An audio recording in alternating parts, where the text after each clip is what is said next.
What's up, everybody, and welcome to Bios3 Raw TV.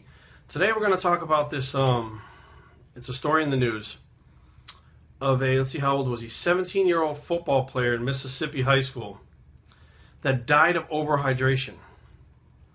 Now, they talk about the fact that, he was outside playing in the hot weather. I'll just read it. I'll read the whole thing because it's short.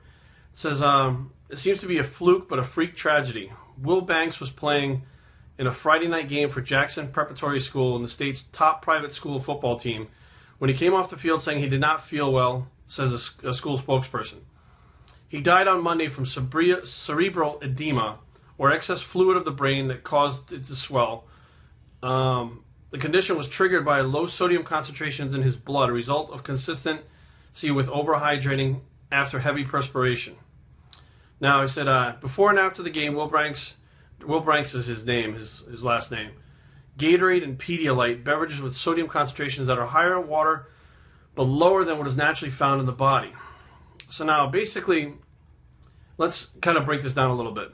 There is a point where you can overhydrate your body, and I don't really know exactly what that level is, but you can actually form too much blood plasma to where it essentially drowns you. I mean, plain and simple, that's how it works. But this is much more of a electrolyte imbalance, and it's not electrolyte imbalance where he was cramping up and stuff like that. He didn't feel good. So he was dehydrated, but he was depleted of sodium. Now, I've heard of these old school trainers and I guess bro type stuff where they would cut sodium like 12 to 16 weeks, okay? Literally, they would have just plain chicken breast. They would wash their tuna in water. They would rinse it to get the salt off of it. Broccoli with nothing on it. I mean, sweet potatoes, which are high in potassium. Now you're getting too much potassium and not enough sodium. And people have health complications leading up to the show because of that. Plain and simple. I used to do it when I was younger. I didn't know any better. They didn't know any better. They thought if you have too much sodium, you'll retain water.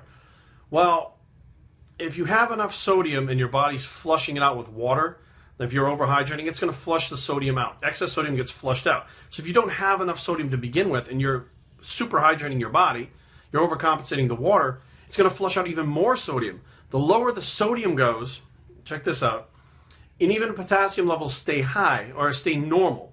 Your body now perceives that potassium level as being high. I don't know if you're aware of the lethal injection they use to kill people. You fucking murder somebody, death penalty, lethal injection, potassium chloride. Potassium. A shot of potassium IV will raise your potassium level so high it will stop your heart. Even normal levels of potassium, when your sodium is flushed out and calcium is flushed out and magnesium, when your electrolytes are off balance and your potassium is too high, you can have a heart attack. It will cramp your heart and fucking kill you. Plain and simple. It'll do that. Even though you're not taking in excess potassium. They know that taking in too much potassium is not good, but taking in not enough sodium is just as bad.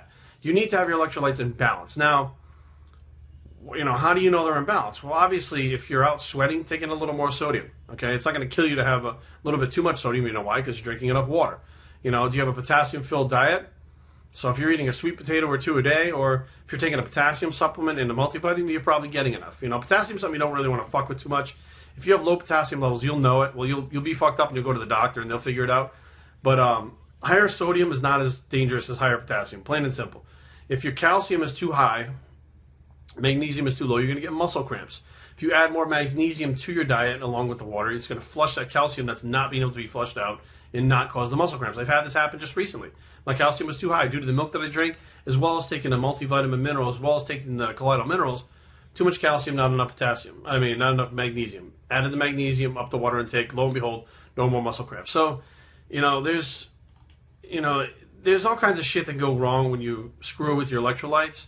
And you can definitely, I've heard of people like, I drank 3 gallons of water a day. And I'm like, do you really need fucking 3 gallons of water? I mean, I maybe get a gallon a day, maybe, and I'm 240 pounds. There's this old thing where you have to drink a gallon of water a day. And then they have this whole water loading thing that people do before contests. They drink 3 gallons of water, then they cut down to 2 gallons, they cut down to 1 gallon. All you're doing is flushing out all that sodium that you think that you think it's going to make you drier and harder. But every one of these people that do that water loading look flat on contest day. Why? Because sodium is the most important thing beyond carbohydrates for looking full and vascular and round. All that stuff. It's not carbs. You got guys eating 700-800 grams of carbs. Like, I'm still flat. Didn't eat enough carbs. If you've been sitting around for fucking 2 days resting while you're getting ready to compete and you're eating fucking 600-700 grams of carbs, you haven't carved up, it's not carbs, it's the fucking sodium and the water imbalance. I mean, there's so many things that go into this, but health-wise, sodium is important. You need sodium. It's an essential electrolyte. It's an essential mineral that you need, okay? And you need to take it in, which means you need to add a little bit to your food, use a little bit of soy sauce every day, put a little bit of sea salt, whatever the case may be. But if you're a hard training athlete, competitor or not, you need a little more salt than the average person. If your blood pressure is high, cutting salt, they found now, is not the answer. Okay, what happens is when you cut salt, it causes more issues by having not enough blood volume to flush your the other electrolytes and stuff that you need out. So now they found, okay, well, that's really not helping either. So, you know, high blood pressure, obviously you don't want to eat 20,000 milligrams of sodium, but if you're out there training hard and you're sweating a lot, you work outside at a job or stuff like that, you need more sodium. Sodium is important. So don't slack on the sodium. As long as you drink enough water, it'll flush the excess sodium out, so you don't want to have to worry about retaining water, okay, which some people are like, oh, I'm so worried about being blood aesthetics and ripped to shreddo. And okay, well, you know, it is what it is, but don't put yourself in the fucking ground at a casket because you don't want to eat too much sodium. Bios3training@gmail.com. Leave comments down below, but don't fight. www.bios3training.com is a blog anywhere. It's to eat your sodium bicep, and we're out.